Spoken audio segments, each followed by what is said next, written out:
Rabbi Elazar ben Rabbi Shimon, the superior Torah scholar. After Rabbi Elazar ben Rabbi Shimon was buried, Rabbi, which is Rabbi Menashe Amitay, proposed to marry Rabbi Elazar ben Rabbi Shimon's widow. She sent a message back to him, shall a vessel that was used for holy food be used for profane purposes. Oh my gosh, what a shemai, what a slap. In Eretz Yisrael, and this is Rabbi Menashe Amitay. In Eretz Yisrael, a similar saying goes, on the hook where the master of the house hangs his weapons, should the lowly shepherd hang his pouch. And where the king is putting his sword, you're not putting your pouch there. Right. So he sent back the following message. Granted that he topped me in Torah scholarship. He agreed. Yeah. Topped me in Torah scholarship. But did he also outdo me in good deeds? ? So she answered that he was greater than you in Torah learning. That he was greater than you in Torah learning, I do not know. I'm no expert on Torah. But you yourself admit it.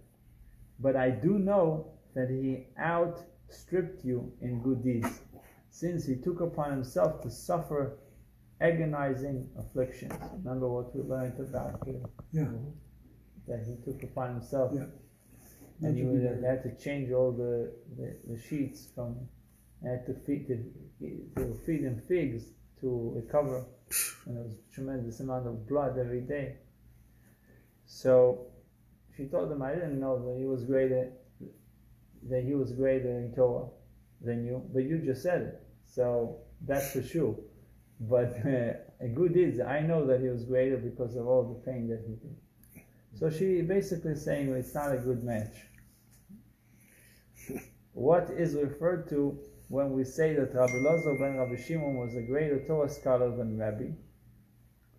The following incident will shed light on this. Rabbi Shimon Gamliel, the father of Rabbi, and Rabbi Yeshua ben Kocha were sitting on chairs in the Beit Midrash, in the house of learning, since they were the foremost Torah scholars of their time. And Rabbi Elazar ben Rabbi Shimon and Rabbi Menashe were sitting on the floor when halachic issues were being debated. So the rabbi said, we are drinking from the waters, meaning we're benefiting from their astute insights. And they're sitting on the floor, so they prepared chairs for them, and they were invited to be seated. However, Rabbi Shimon Gamliel complained, why do you place my son on a chair?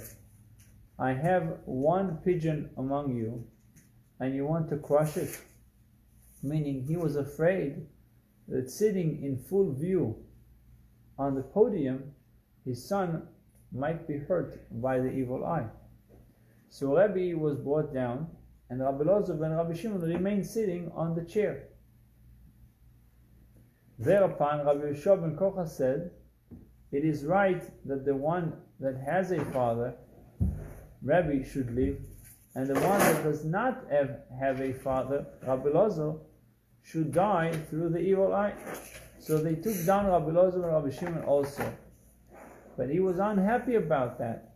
He said, do you think that I'm just like him? Like Rabbi? Up to that time, whenever Rabbi said halacha, Rabbi Elazar ben Rabbi Shimon supported it. But from that time on, since they compared them to each other, Rabbi and Rabbi Elazar, the son of Rabbi Shimon, from that time and on, they told them both to sit on the floor. Rabbi Elazar ben Rabbi Shimon supported it, but from that time on, whenever Rabbi would say, I have a question, before he could formulate his question, Rabbi Elazar ben Rabbi Shimon would say, I know you are going to raise such and such question, but your question is unfounded, and this is the answer. Are you going to be? So are you going to bombard us with a barrage of frivolous questions? That's what he told them. So as soon as he opened his mouth, so this is what you're going to ask. This is the answer to it. You're wasting our time. Be quiet, basically. Wow. Okay. Rabbi Menashe. Before he even knew. That was to Rabbi Menashe. Wow. He was the auxiliary. Okay. Afterwards, but we're talking about when they were kids and listening to bigger rabbis. So Rabbi Gamliel, Rabbi Ben Kocha was there, and they were sitting on the floor. But he didn't like it. That finally they told him to sit on the chair, and the father of Rabbi Shimon Ben Gamliel was afraid of the evil eye that his son is already sitting in the chair. All these big comments with the big eyes. Yeah. They told him to sit down, and they said it's not nice that one is sitting down on the floor and one is sitting on a chair. Both of them. Now Rabbi Loza got pissed off, so he did not allow him to ask questions. So since Rabbi Shimon ben Loza anticipated all these objections, before he even objected to anything, he anticipated. Rabbi felt disheartened and went to his father to complain about it. His father said, "My son, don't feel bad. Rabbi Loza is a lion, the son of a lion. And you are a lion, but you are the son of a fox." Meaning he's saying about himself, this guy, Rabbi Loza ben Rabbi Shimon, his father Rabbi Shimon Bar Yochai, he's a lion, the son of a lion. But you are a lion, but your father is a fox. So Rabbi Loza's father, Rabbi Shimon Bar Yochai, was a greater Torah scholar than Rabbi's father, Rabbi Shimon Gamliel. They didn't go to grandfathers. And this is what Rabbi had in mind when he said there were three people who were truly humble, namely my father, because he admitted that he called himself a fox. My father, the Bnei Betera, and Yonatan, the son of Shaul. Yonatan, the son of Shaul, the son of King Saul.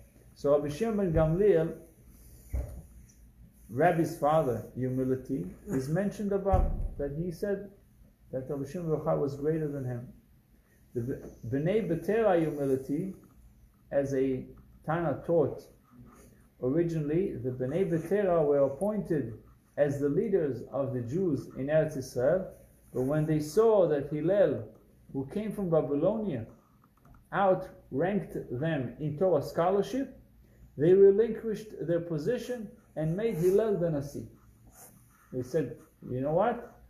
Although we already have the position, we granted the position, but we found out that Hillel is greater than us in learning, in scholarship, so he should take the job. And they gave him the job. That's what it says, that Bnei Betera were humble. Yonatan, the son of Shaul, he told David, he told his father, he told his friend, David, his father was Shaul, you will reign over Israel and I will be second to you. He could have been the king, because his father was the king. He could have been the successor. But no, you are worthier than me, you're more fit to be the king. He told him you should be the king. So the Gemara asks, how does that prove his modesty? Perhaps Yonatan, the son of Shaul, said this because he saw that the people were behind David. He saw that David has a bigger coalition. Mm-hmm. So the Bnei Betera too, perhaps they abdicated because they were embarrassed when they saw that Hillel could answer questions and befold them. But regarding Rabbi Shimon Gamliel, so regarding these two, Bnei Betera and Yonatan, there's a question. Maybe it's a sign of humility, maybe it's not. When it comes to regarding Rabbi Shimon Gamliel, his statement can only be explained by saying that he truly was a very humble man. Thank you, Rabbi. Thank you.